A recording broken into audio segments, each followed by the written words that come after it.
Today on Jay Sekulow Live, welcome back to Fear City as the NYPD has $1 billion cut from its budget. Live from Washington, D.C., Jay Sekulow Live. The New York City Council approving $1 billion in cuts from the police budget, transferring the funds to youth and social service programs. Phone lines are open for your questions right now. Call 1-800-684-3110. All of this despite a rise in violent crime across New York City. And now, your host, Jordan Sekulow. $837 million in cuts and transfers to the NYPD at a time when murder is on the rise. Homicide is on the rise. I mean, you got serious, violent crime, gun crime specifically. The amount of people who have been injured in serious criminal activities. We all watched as New York City burned, and we saw those riots, and you saw the police come in and try to control and not clear nothing clear from Bill de Blasio and the mayor of New York City about what to do, how to engage, and how to kind of calm things down. And then as basically the city got looted and the streets are empty, and we're now used to seeing on TV as the cable news cameras pull away, Times Square with no cars in it. I mean, it is a unique time, but it has happened before in New York's history. It happened in the 1970s when New York was cratering on the brink of bankruptcy. They cut funding to the police for different reasons, but then faced a massive crime wave that lasted about a decade. So, and see, interesting, at the same time that they're talking about cutting police budgets in New York, the Seattle police department has now gone into the autonomous zone. Why did they go in? The mayor had to issue an executive order. And this was, what's interesting here, what are they calling this? I guess the CHOP zone. The crime rate within the zone was on the increase. So what we're doing is, here's the problem. If you have surgery, you have a surgeon who uses a scalpel. If you're going to get a pair of, if you're going to go get some meat cut, you use a butcher. A butcher uses a big butcher knife, bludgeoning blow of the butcher's knife to carve the meat. The surgeon uses a scalpel. In dealing with the situation with the police, to carve out those bad actors, you need a scalpel, not a bludgeoning blow, because it's going to end up hurting the community more significantly. And by the way, we have been very critical of the police abuse that we have seen on national TV and that we know about in cases. There's no excuse for this. Those are, in my view, a lot of those cases are murder cases. And certainly Mr. Floyd's was a murder case. And certainly in Atlanta, I believe that was a murder case. So people can argue some technicalities on that one maybe. But still, it was aggravated homicide if it's not murder one. I mean, these were felony crimes. Murder. Homicide. But you do not eliminate the police department. You need the surgeon's scalpel to go in and fix this and to spend the money. Instead of taking $1 billion out of the budget to move to other things, why don't they take that $1 billion and use it for training? Yeah, and this is, we're talking about NYPD. We're talking about the capital. It's not necessarily that the New York City values are the values of the majority of the country, but as we've talked about throughout this pandemic, that without New York, without the LAs functioning, without these major hubs of our business, whether it's from the business that comes in from the Europe, business international, whether it's the stock market, whether it is just the fact, it's kind of so goes the rest of the country. I mean, these are the capitals of it. We got used to, we took a New York City from the 70s and 80s, and it became one of the safest places to actually be, because there was in a sense not a militarization of police, but because of terrorism, a next kind of level of policing. Yeah, well, aggressive counterintelligence, and that resulted in safety on multiple levels. When we come back, I want to talk to Fan about what it's like in Washington right now, but also don't forget we're in our Matching Challenge campaign, day one of the July Matching Challenge campaign. Yeah, support the work of the American Center for Law and Justice. You can double the impact of your donation at ACLJ.org. And this is a great time to support our work, the American Center for Law and Justice. Remember, even this broadcast, we're able to do this broadcast every day and be talking to all of you right now. And throughout this pandemic, throughout all the crises, because of your support for the American Center for Law and Justice. I'm holding in my hands a printed copy of our quarterly, this is just for the quarter, FOIA litigation report. You support the ACLJ, the work gets done at ACLJ.org. back to Jay Sekulow Live. We are taking your phone calls to this too because it's coming to a city near you. You may live in the suburbs, but you're likely surrounding a metropolitan area. Now, it could be especially 20, with our radio audience. We're in every major city. We're in every major city. So even if you're getting that signal in the suburbs, you're getting that signal because you're near that major city. You might listen unless you're in what is actual rural, and that means you've got so much space between you and your neighbor. You're a suburb of a city. So all of these cuts, it may not be to your town's police department, but of course it affects you. It affects, whether it's your wife or your husband who has to go downtown each day or where you go to do business. And this affects everybody. So I want to go to Than in Washington, D.C., and I want to get your calls too because people are experiencing this. But I think, sometimes you see these cities like New York, they've kind of hopped ahead of where Minneapolis is. Minneapolis wanting to kind of defund the entire police department. Than, what is it like in Washington, D.C.? Now, D.C. has a lot of policing, but we still saw how quickly these protesters could overrun that when the police were kind of caught off guard. Yeah, it's a little bit different in Washington, D.C., Jordan. There's no doubt that Mayor Bowser and the city council are getting the same pressure that New York is. And if there weren't an issue of joint jurisdiction in some of these issues, I actually think they would be moving pretty quickly in line with what New York is doing. Now, there's a couple of things. Congress does have some jurisdiction over the district. And maybe more importantly, Jordan, as you know, the president has the ability to protect some of the federal property, and he has done so. He's used federal personnel to protect some of the statues, some of the monuments that were in question here. So I think Mayor Bowser's authority, the D.C.'s city council's authority has been checked by that. But Jordan, I would just go back to the conversation you had with your dad about this is coming to a city near you. I think if you look at Washington, D.C., and you take the federal layer out of that, Jordan, I think you would see the same cuts passing in Washington, D.C. right now. Yeah, so you're starting to see the cities that have honestly been through. D.C. was the murder capital of the United States. That's shifted. It's no longer Washington, D.C. These places got safer and safer. Some of that was the post-9/11 buildup, but even before the 9/11 attacks, there was a redoubling of police efforts after the crack epidemic that hit the urban areas around our country. That caused a lot of what happened in the 70s and 80s, including in New York, violent crime to spike. But we're seeing now another time period where people have nowhere to go, no job to go to, no employment. They cannot flee the city. Hurting. They can't leave. They have nowhere to go. It was already a very expensive place to live. You're spending everything you make to live there. So where do they go? Well, they hit the streets. We all knew that was already happening. The question now is the long-term implications of this as it will take. We already knew. I mean, we already saw New York and knew that this was going to take significant time to get back to what was normal. Yeah. And I lived through I lived through New York City in the 70s when you couldn't really go up there or work. I worked in New York City for a law firm in the 80s. And, I'm going to tell you something. It was now when Mayor Giuliani came on, things changed very quickly because of the way they changed their surveillance and policing techniques. But in the 1970s, are you going to show this? Yeah. Well, you can put it up on the screen for everybody, too. I mean, this was 1975. So for most of you listening to this broadcast right now, this is not like that long ago. It's something you lived through. But we didn't have social media then. So you almost have to remind people what was going on. This was not like an interest group that put this out. NYPD put this out as what people who live in New York, it's called Welcome to Fear City. For those of you who are watching, for those of you listening. And it was basically a 10-point plan or 9 guidelines. And it starts with stay off the streets after 6 p.m. When have we heard those kind of things? We've heard it the last few weeks. Don't walk. Take a cab. The taxi cab. And that whole idea of, because it's basically one of the only cities in the country where there was still kind of your hotel would handle your taxi cab if you needed a cab before you went on the street. That was a holdover from what happened during this time period where it said, do not walk. Now think about that in New York in 2020. I mean, we're in 2020, and you think about the fact that, we all took that for granted for a long time in New York, that you could walk for as long as you wanted to, basically.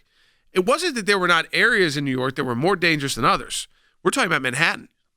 We're talking about Manhattan right now. I just sent to Will Haynes, it'll take us a few minutes to get this up, a picture that a good friend of ours, a very good lawyer, sent us, who we work with, And it's a picture of the federal courthouse, or the surrogate's courthouse, New York State Courthouse, that was built in 1970, a beautiful building, and you'll see what's been done to it.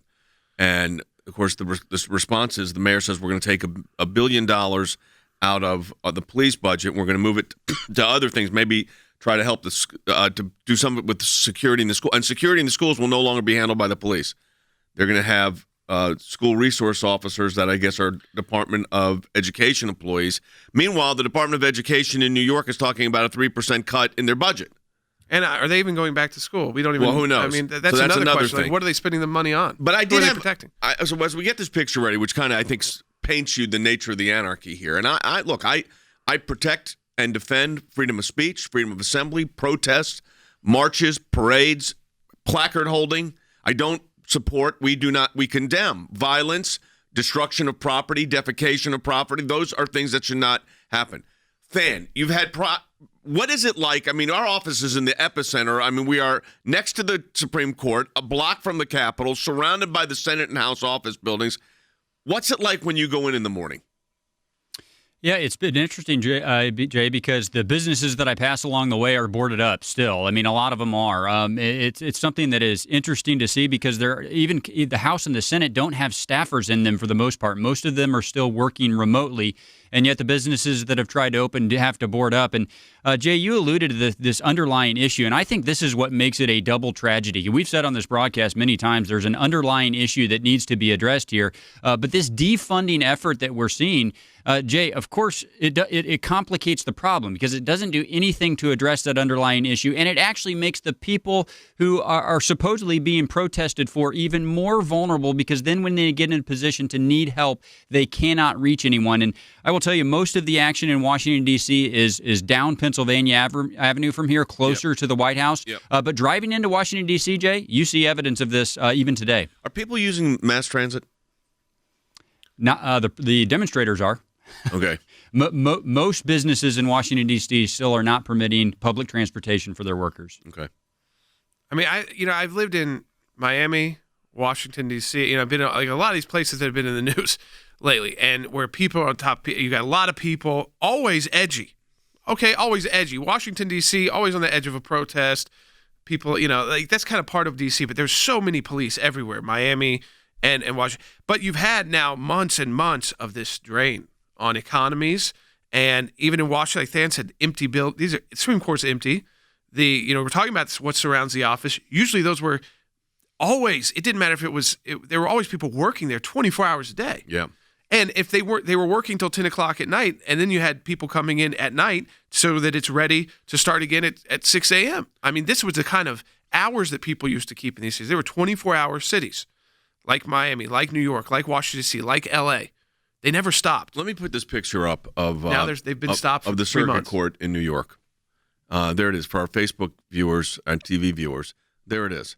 The graffiti all over the place. I'll describe it for a radio audience. A building built in 1907, a Boar's building, a very famous building in Manhattan, and it's covered in graffiti on at least the levels where people can reach. And now, can you take graffiti off? Ultimately, you can. You got to sandblast it off. That's resources too, but that's destruction. That's not helping anybody's cause. Now let me tell you something. I want to be clear on this. What has spurred the protests is a legitimate issue. A very legitimate issue. The police brutality, and I don't even think that's the right word, the illegal action by some police officers, not a majority of police officers, not most police officers, but some, have woke the conscience of the country up. We saw that what happened to George Floyd, and you have to react. And the reactions were in the street. And the protests initially started off peacefully, then they got violent, then the protesters, to their credit, with the police, got control of it, and now it's peaceful protest. And people have the right to do that. I would defend the right to protest. I think cutting budgets of the police department is what I said earlier. You need the skill of a surgeon, not the bludgeoning blow of a butcher, to handle this. You don't eliminate police departments. They had the autonomous zone in Washington State, and they had to close it. The police had to come back in. Why? Because it was dangerous. 911 one has to be answered. So what we have to do is swift justice, fair justice, due process to everybody, of course, but make sure that the bad apples that are in the police departments are removed, but reinforce the police, don't eliminate it. And you have to, this $1 billion cut, this is not like the liberals aren't celebrating this. The people in the streets, the Antifa activists, the defund the police, they want defunded police. They want you to rename it, reassociate, go back through an entire new process. And I think it's a potentially dangerous time because of the impact this can have on the entire country. We'll take your calls when we come back. 1-800-684-3110. That's 1-800-684-3110 is the city you live in. Next. The next Fear City. We'll be right back.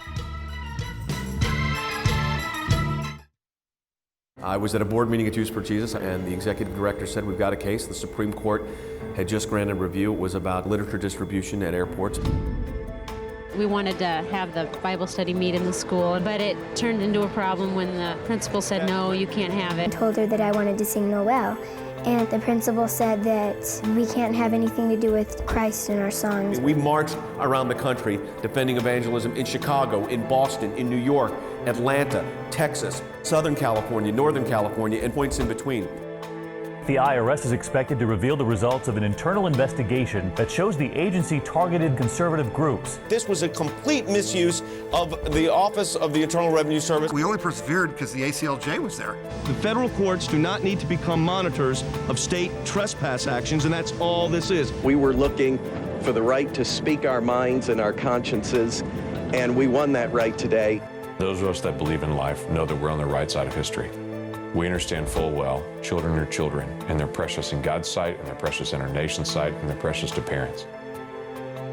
Religious persecution is a situation where your life is literally put in jeopardy simply because of what you believe. Can you help? Can you do something? He's on death row, and so we launched an international campaign. If we don't use that freedom to advocate for these people suffering under religious persecution, who will?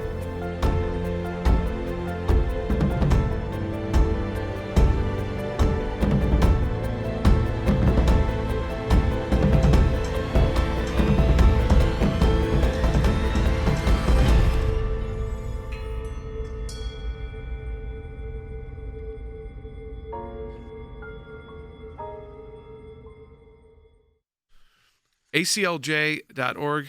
All right, that's ACLJ.org. Again, to support the work of the American Center for Law and Justice. Here we go.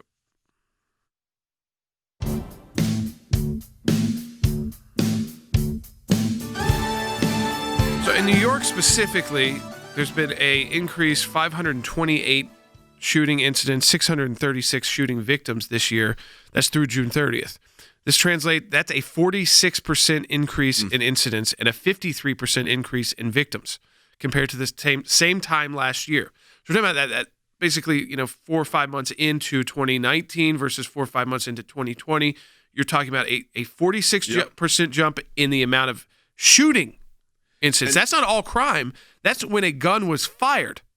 53% increase in the amount of people who were injured by that gun. Some died, some are still in the hospital, some may have survived. But think about a 46% increase in your city of how many times someone illegally fired a gun. That's double. So double the crime wherever you are. Doesn't matter if you're in the safest city in the country, that is going to have an impact on you when you double anything. Because that means it's double those horrific stories you see on your local news.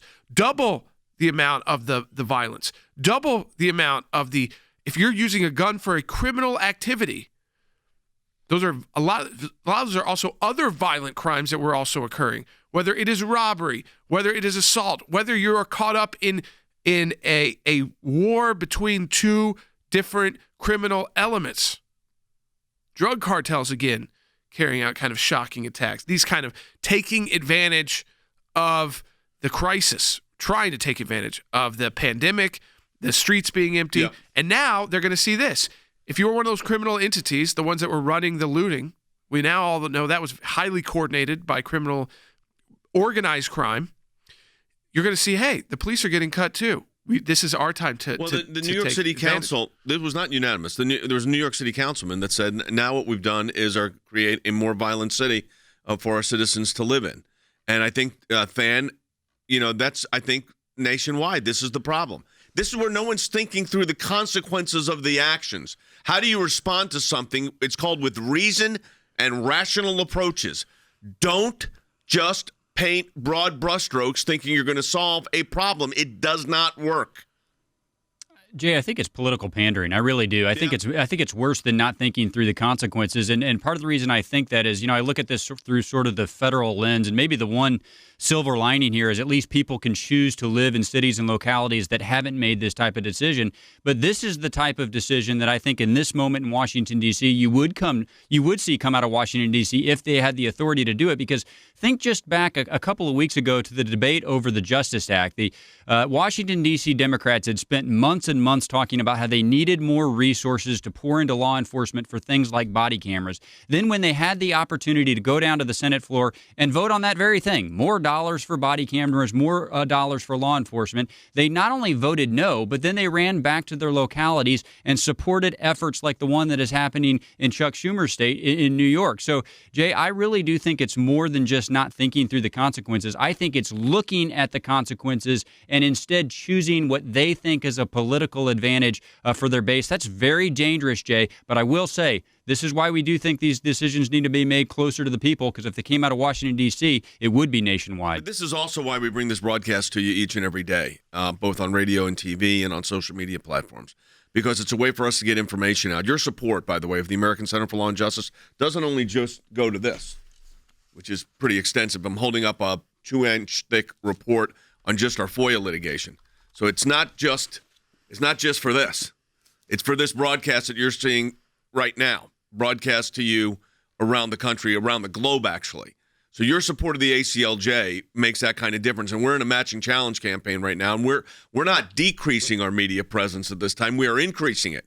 Logan's launched a program called the Jordan Sekulow Reprogrammed. You saw a little bit of it yesterday when he was on with us. You could check their podcast out and their broadcast out on Facebook and all kinds of social media platforms. We've got this broadcast. Jordan's doing shorts. Video shorts. Our video teams are putting together video during these broadcasts. We're putting video up on our social media platforms, which combine about 8 million, or maybe a little bit more than that now. With all of our social media platforms, probably 8,200,000 or 300,000 more than that. So your support of the ACLJ allows this platform to continue, and we want to encourage you to do that at aclj.org, especially when we're in a matching challenge month, which means any amount you donate to the ACLJ, we're getting a matching gift for, and we encourage you to do that. Let's take a phone call. Yeah, Yvonne's calling from Oregon Online, too. Yvonne, welcome to Jay Sekulow Live. Hi, Yvonne. Thank you. Hello. Thank you for taking my call. I just want to say it's a carbon copy of New York and all these places that are having so much destruction. Every day, I can't remember, there hasn't been a morning I woke up they weren't talking about the destruction downtown and the attacks on police.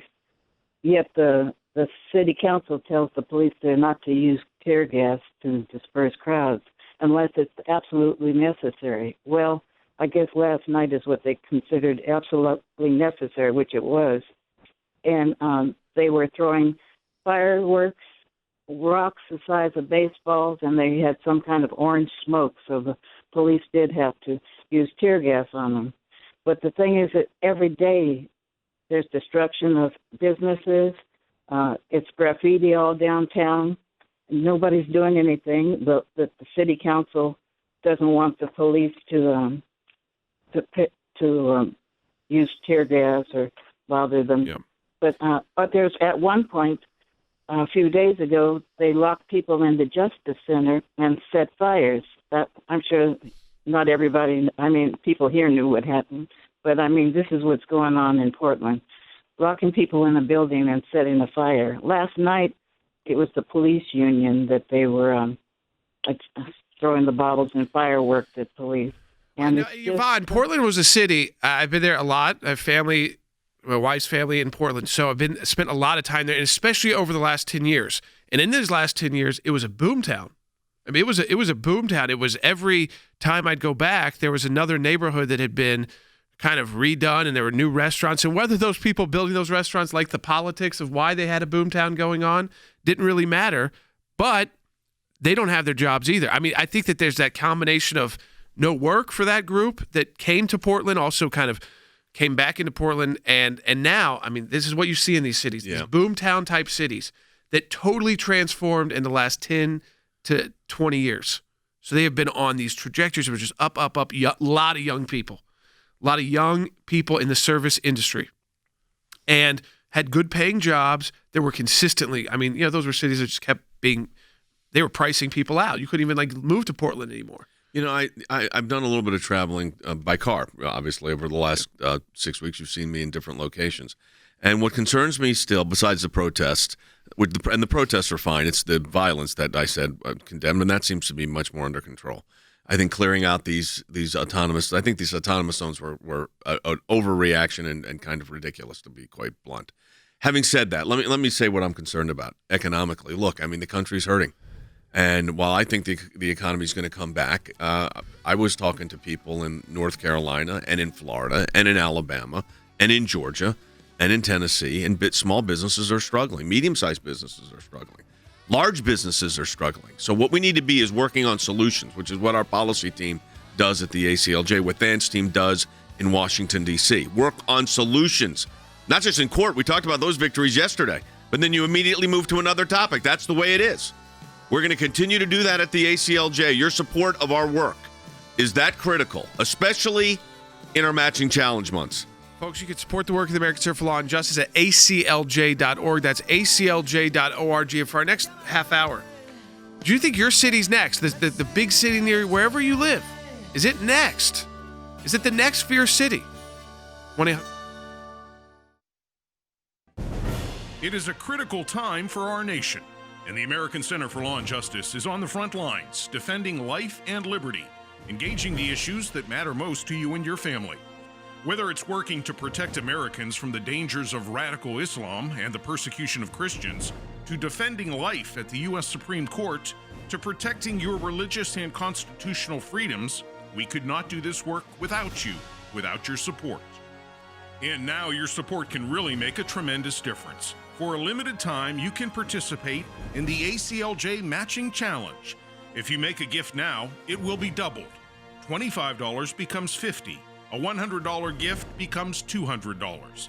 Please stand with the ACLJ right now and call 1-877-989-2255. That's 1-877-989-2255, or go online at aclj.org. Thank you for your support. Live from Washington, D.C., Jay Sekulow Live. And now, your host, Jordan Sekulow. Welcome back to Jay Sekulow Live. This is Jordan Sekulow. Taking your phone calls at 1-800-684-3110. This is Joe Borelli, New York City Council. I don't know his politics. This is what he said, though, to Fox News about these cuts to the police. At a time when people say, I want to expect more from my police department. I expect better training. I met Joe Borelli, actually, I think. You don't get better training and better support with billion-dollar budget cuts. Can I say something just really quickly, Jordan? Let you go back to it, and we'll play Joe Borelli. I have lived in New York. Pam and I have lived in New York. You have been in New York. I have worked in New York City. Let me tell you, I remember what it was like when you couldn't walk down Fifth Avenue, when you could not walk down Broadway, where you had it when you were kids. You couldn't even go. Now you go there and it's Disney and it's all these other things. Yeah. Then it was horrible. I'll just leave it at that. No, and they've been showing it on TV, what it was like before. Yeah, and that's what it's going to be again. Yeah. So anyways, but Joe Borelli. Yeah, let's listen to Joe Borelli by 5. Today, we know what we're doing, and we know that what we're doing will create a more violent city, and yet we're doing it anyway. We're making these cuts to appease a fraction of far-left New Yorkers, and I understand the politics of that. But we're also making these cuts to continue this false propagation that police officers are the gravest danger to the public. Let me go to Jerry in Rhode Island online one. He's been holding on, so I want to get to his call. Jerry, welcome to Jay Sekulow Live. You're on the air. Hello, team. I wish the commentary being taught in that studio was going on in the House or the Senate, because the sage wisdom of Jay, who remembers. I did that for 3 weeks, Jerry. I think that was my stint on that. Go ahead. Well, I think you're talking about the time pre-Giuliani, before those 600 plainclothes guys were able to get 80. If that Bernie guy stats are right, to get 80% of the guns off the street because plainclothes guys quelled it, and they just disbanded that. Those who don't learn the lessons of history are doomed to repeat it. Isn't it interesting, in a place where it's the most difficult to get to legally access a firearm, the most illegal uses of firearms are occurring. Now, that wasn't necessarily the case during this time that we got used to. But the norm for New York was not that this last 20 years. The norm was what happened before. It was a tougher city, a tougher place. Times Square was not a place you took kids. It was not a photo op. It was wild. Midtown Manhattan was one of the more dangerous places in the entire world, where there was, as it says in the Welcome to Fear City Guide, as a reminder to everybody about what it was like then. And media was different. You didn't have. Could you imagine if you had 24-hour news coverage during those times? And do you think the police always looked great at what they were doing either in their crowd? I mean, those were pretty violent times, almost street battles, street warfare. But when you go back to these guides, and you see things like, come back from the break. You see, don't go on public transportation, don't walk, stay off the streets after 6 o'clock, even in the summer when it's still light outside. You'll note it says in here, don't be misled by the late sunsets during the summer season. If you walk in Midtown at about 7:30, you will observe that the streets are nearly deserted. And there's a reason why that other people that live there. New York was also a disaster at the time. The city was near bankruptcy. Yeah. When we come back from the break, I am going to relay a situation that I experienced. You were a baby in a stroller with Pam in New York City. Saw the police in action this would have been 83, maybe 82, 83. And let's not condemn the entire police department. Let me just say that. Get rid of the ones that are causing the problem. Prosecute them to the fullest extent of the law and do it aggressively. Give them due process, but prosecute. But my goodness, don't get rid of the police. I've seen it. You've seen it. We've all seen it. This is a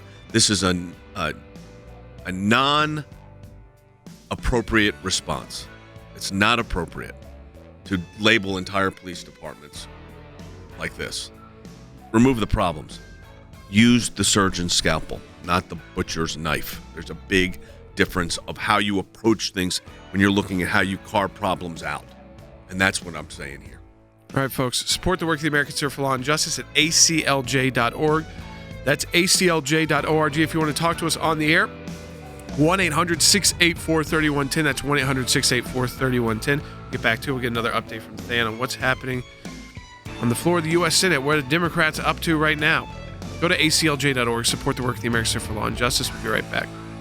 I'm going to read some more, because it's so applicable to what the time period we're living in now. Now, whether this is a blip in history, and yes, the movement from George Floyd has impacts, but the other protest movement that we saw that has become this kind of violent, and these, as Than talked about, boarded up streets, boarded up cities, graffiti everywhere, violence, toppling things without the permit to do so, without the vote actually happening, things like that. Violent crime on the rise. That part could be a blip. I don't think the George Floyd part would be a blip. There's too many major entities inside the United States. I don't think that's going to be totally forgotten because of this, but I will tell you, I mean, Joe Biden, Nancy Pelosi, they could not remember his name. Chuck Schumer couldn't remember George Floyd's name in the last couple of weeks because their focus is no longer on George Floyd and the incident there specifically. Their focus is now on how can I use this moment to change society. That's very dangerous. It has never worked out for them.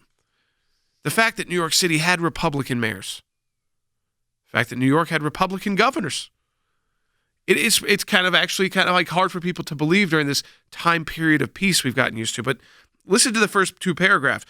Stay off the streets after 6 p.m. Even in Midtown Manhattan, muggings and occasional murders are on the increase during the early evening hours. Do not be misled by the late sunsets during the summer season. If you walk in Midtown at about 7:30 p.m., you will observe that the streets are nearly deserted. Looks like that right now. Yep. Nearly deserted. 2, do not walk. If you must leave your hotel after 6 p.m., try not to go out alone. Summon a radio taxi by telephone or ask the hotel doorman to call a taxi while you remain in the lobby. Follow the same procedure when leaving the restaurant, theater, or other location of your evening activity. Let me remind you what it looked like in New York before everyone basically left Midtown Manhattan. There were doormen protecting the buildings from being overrun. Now, they couldn't protect the glass from being shattered until they got the next day when they put up all of the, basically boarded it up. But then you're saying Washington, D.C., the left, they're just moving all along, la-di-da-da. They got no staff. They got no one there. They're talking more about masks than they are the fact that our civil society is breaking down.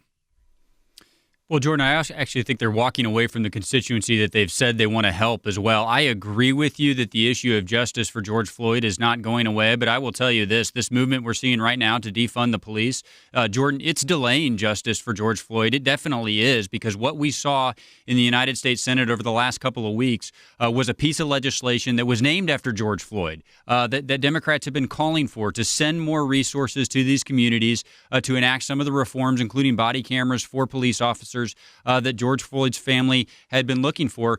Jordan, Senate Democrats stood in the way of it. And here's what I will say on this. You and your dad had a conversation about this. I don't think anybody, not even a Senate Democrat, thinks that you get safer communities with cuts to law enforcement. I don't think they believe that. I think they know they get exactly the opposite. But Jordan, you know this better than I do. When it comes to an election year, sometimes the pandering to a radical fringe of the base happens. That's what this is, Jordan. Mark my words. They don't think they get safer communities. Saying that President Trump was going to a white supremacist event. This is literally, I mean, we're talking about, is Abraham Lincoln now Teddy Roosevelt, George Washington, Thomas Jefferson? Grant. That's going to, no, just the four. Oh. Because he was going to South Dakota, he was attending a white supremacist. Yes. Oh, okay. He was attending a white supremacist event. Now, they deleted it, but they left it up long enough. So who do you think is writing the messaging at the DNC right now? People who agree with the people who are burning your city down. That's the same people. Let me give you a personal story, too. This is something that Pam and I experienced. We're on the streets of Manhattan. It's in the afternoon. It's, I think, 1983. There's a statute that's called the Love Statute. It spells Love. It's right by some big banks. I think right off of Fifth Avenue, good part of town. All of a sudden, bells go off. Broad daylight, bank robbery. You're in a stroller. The police are screaming and telling everybody to duck. Those police ran into guys wielding weapons to protect me and you and your mother and the rest of the people that were on the streets. And they got that guy and they wrestled him to the ground. And is it violent when they wrestled him to the ground? Yeah, I mean, they didn't do chokeholds. But let me tell you what they were not going to do. They weren't going to let that guy execute a gun. Now, that's markedly different than what took place to Mr. Floyd, because there was no excuse to what happened there. That was murder also. But what this guy was trying to do in New York City, wielding a gun in the middle of broad daylight, was also an attempt at murder. Now, here's the problem. So let's cut the police. So they just don't happen to be on that street at that time. So about a year ago, we were in Miami. So this is now fast forwarding to 2019. So we're in Miami, place that it's the city we used to live in, and I'm not going to name it. Or the hotel, because it wasn't that big of a deal. The police handled it quickly, but there were two undercover. This is the big difference too. Cutting these undercover police out, cutting so dangerous. The next level of policing out, because that's who's mostly carrying out the arrest in broad daylight in those situations. So they're tracking someone. He pulls out a gun. They pull out there. Boom, done. I mean, it was over in seconds. But it was a takedown, police takedown in 2019. Was it extremely violent? So loud? Were they screaming so loud that everyone could hear because there were guns involved? Yeah. Yeah, because they want to make sure you look and you duck and you move, and the hotel people come out and get you in. Just like it said. They were screaming expletives, the cops, with good reason. It's not like because the New York crime rate goes down 40%, there's no violent crime in New York. It's still a huge city. There's a lot of violent crime. We're talking about specific to Midtown Manhattan right now, which is a little different. Usually there was not that kind of violent crime there. That's what it was about in 1970 and 1980. And so it's not like we're ever going to have no crime. We're never going to have So that's why you need police, though. It takes that and it makes it livable. It makes it where you can go about your day, do the business you want to do.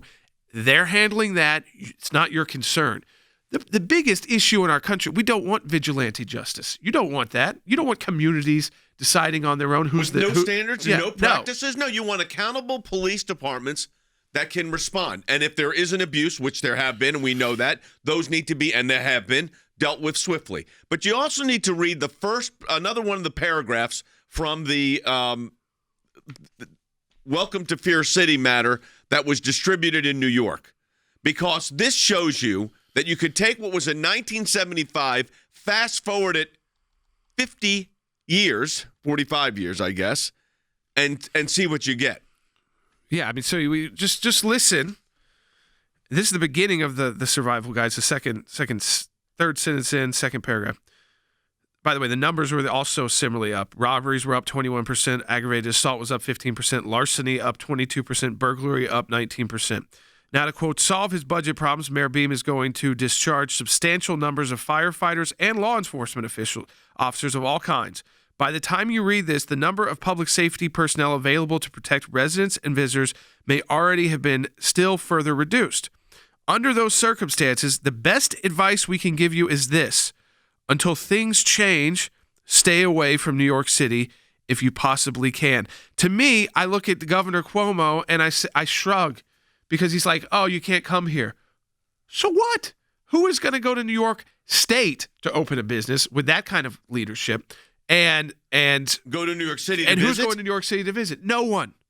Yes, but they made a big deal about we're not letting people in from Tennessee, Georgia, Alabama, Texas, they weren't and Florida. Coming there in the last 4 months. You should hope anyway. People would be wanting to come back. Well, we thought that was going to be we thought maybe that was the case. Obviously, it's not. Things didn't work out the same way. So we're having to deal. Every state, cities deal with the COVID. I mean, yes, look, which is how these protest movements started the first time. But this is all. I mean, if you look at it from a socioeconomic perspective here, if you kind of look at it in that barrel, in that lens, what you see is you had the perfect storm.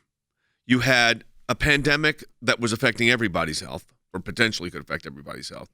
You had high unemployment as a result of the shutdown of the economy. You had people stuck at home with nothing to do for months, which resulted also in civil unrest. You had the horrible abuses that took place to George Floyd and others, broadcast across the stream, across all kinds of platforms. It was the perfect storm. So now we have to figure as a society, as a civil society, how do we regain our footing? And we regain our footing by putting forward policies that make sense, which is what we do at the ACLJ, working very quickly here, working with legislators, House and Senate, but local legislators too, to put forward rational policies, to publish papers that make sense. We saw yesterday, a law review article from 2005 ends up in a Supreme Court opinion. Position papers we write end up becoming policy. That is an important part of what we do in Washington. Than?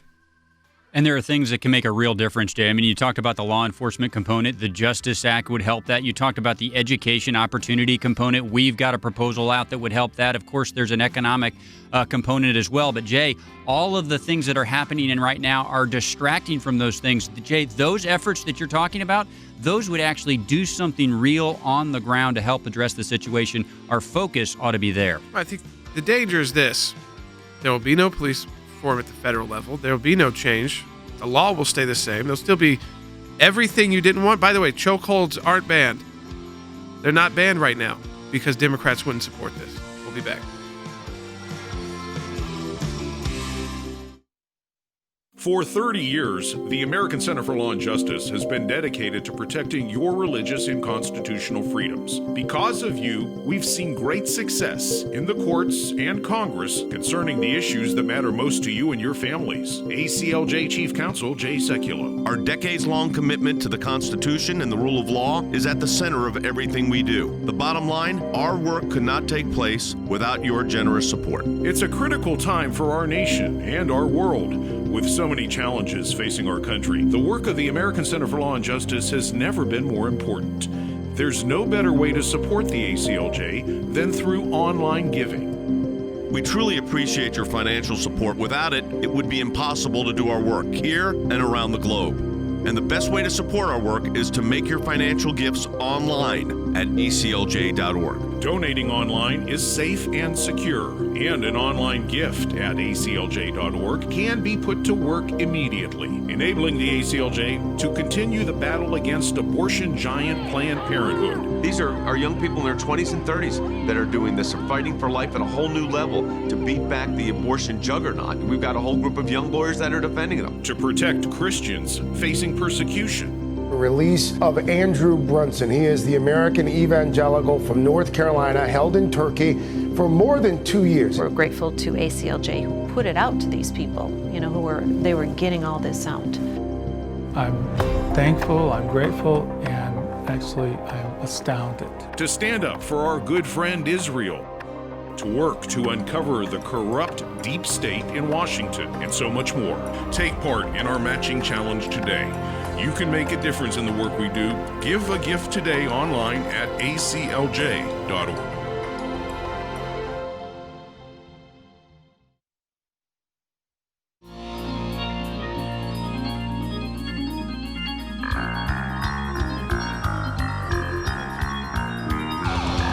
All right, welcome back to Jay Sekulow Live. We're going to go right to the phones. If you want to get one, and you can call now, 1-800-684-3110 in our final segment. Let's go to Michael in Texas on line 2. Michael, thanks for holding on. You're on the air. Yeah, thank you. Afternoon. Thanks for taking my call. I just had a quick question. I wanted to get your opinion on some things. I saw recently that roughly 2,500 inmates got released from Rikers, and it looks like 1 in 10 of those released contributed towards committing 450 new crimes. And so with the call to defund police and the simultaneous release of prisoners due to COVID, is there any sort of accountability for the average citizen who's facing this crime? We don't want vigilante justice, but how can we hold these judges and DAs accountable for the release and the rise in crime? Yeah, look, you raise a really important question, and I just asked our producer if those statistics are correct, and apparently they are correct. Now, look, most of the people that have been released from prisons were nonviolent offenders, and they have not, so they did not pose a risk to the community.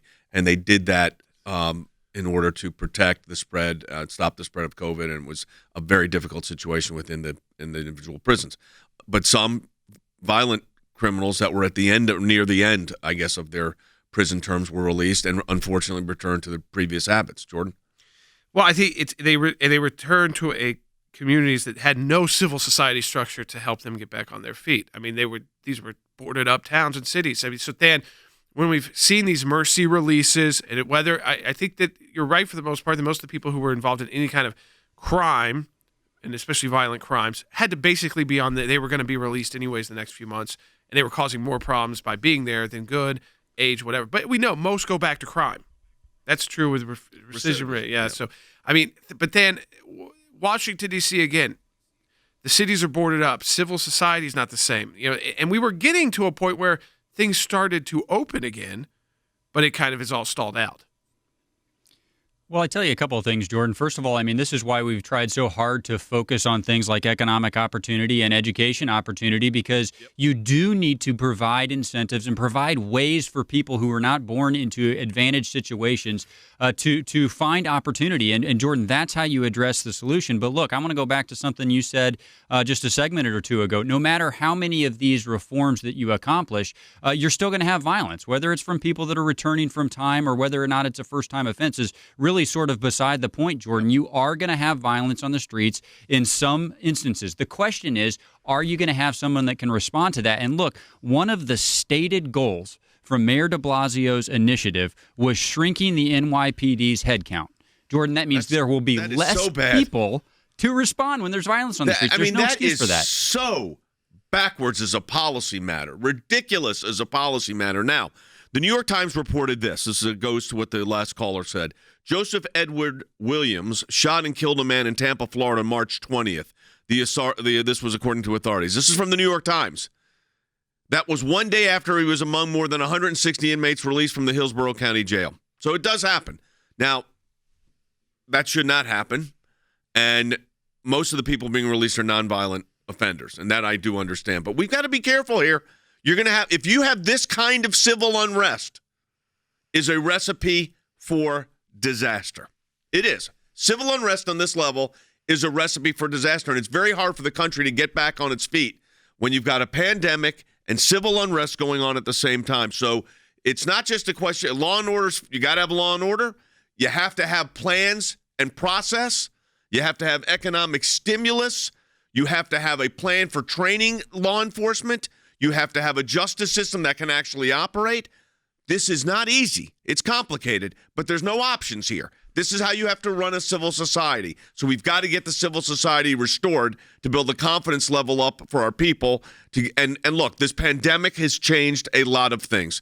And, in ways we probably haven't imagined. Well, Americans are risk takers. By nature, we are risk takers. So you have to get people to where it's the risk assessment you do quickly in your head about all the decisions you make throughout your day, where you're back to where you were. And that's different depending on your risk assessment is different where you live, what job you had. Health. I mean, listen, if you're a police officer, it's a different risk assessment every single day. If you're in the military, it's a different risk assessment every day. But also, it's gotten past that point now where everybody's having to make risk assessments, and your businesses that you work for making risk assessments about how they should open an office, or is it even worth turning the lights back on if we're just going to be forced next week by the mayor to turn the lights back off? They're having to make all those decisions constantly. Let's go to Sandra and Virginia on line 1. Sandra, welcome to Jay Sekulow Live. Thank you for taking my call, and thank you for all you do. We're originally from New York. We still have family there, and also in upstate, and part of the overall violence in the whole state has gone up in part to bail reform, which was signed into law on January 1st of this year, and it returns criminals almost immediately to the street, regardless almost of what they've done, because we've had friends of ours, family, tell us that child molesters they just get booked and released. So here's what happens. Some social engineering plans, I don't want to cut you off, I'll let you finish, Sandra. Some social engineering plans don't work, and when they don't work, change the plan, but go ahead. But the police in New York were already against de Blasio because he was just all for it. He was all in the tent for it. He's been tense. And not only that, under this supposed bail reform, it gives access the criminal and their lawyer to not only the crime scene, but the names, phone numbers, and addresses of the victims. I mean, think about that. That's failed policy. So one of the things we're doing, Than's doing this with his teams, we're doing that with our legal teams, Than's doing it with our government affairs team, and we're doing this with our policy people. And that's why your support of the ACLJ is so important, because obviously we're coming to you on a broadcast. I mean, we do a TV broadcast and radio broadcast every single day. And we're, like I said, we're not doing less, we're doing more. Logan's launched a program that he hosts called Logan Sekulow Reprogrammed. We have video shorts that Jordan's doing. We have video clips that our editing team and production teams take these broadcasting out. We're hitting on multi-social media platforms. We're putting policies forward. Than, even while Washington is pretty much shut down and you've got minimal staff on campus, we are still working on issues. Yeah, more important than ever, Jay. And I mean, look, there's this wrong-headed insistence from the left right now that this is an issue of law and order versus demonstrating for justice. And Jay, we are demonstrating that is exactly the opposite. It's actually strong law and order that ensures the space and the safety so people can demonstrate for justice. And two of the things that you've got to do that we're really focusing in right now, if people have confidence in their law enforcement, which you could get through some of the reforms like we're in the Justice Act, if they have confidence that they're going to have opportunity and education and economic opportunity, then Jay, some of these things start to improve. So you're right. This is the moment more than ever that ideas that have merit have to rise to the top. We're putting them out. Now it's up to the American people to work with us to make sure that their elected officials actually focus on that rather than pandering to these radical, I would call them radical ideas, Jay. Yeah, they are radical ideas, but this is, look, we got to be able to respond to it, and that's what we're doing here at the American Center for Law and Justice in the United States and around the world, but a lot of focus right now, as you can imagine, right here in our homeland in the United States of America. We talked about Supreme Court yesterday. We talked about policies today. We're going to be addressing these issues. We're in a matching challenge campaign for July. Now, I know, look, I'm only asking those that can afford to do it. If you cannot afford it, don't worry about it. Don't even think about it. But if you can afford to support the work of the ACLJ, this is a really great time to do it. If you have the resources, let me underscore, if you've got the resources, we would encourage you to support the work of the ACLJ. You can do that at aclj.org. It's how we bring you this broadcast every single day. It's how we do all of this, whether it is the policy work, whether it's the legal work, the courts, even if the building's not open, the courts have continued to operate. So all this work, all these policies, all these issues, we've had to engage throughout this, and we can do it because of your support for the ACLJ, and you can double the impact of your support the entire month of July those who are able to donate online at aclj.org. We'll talk to you tomorrow.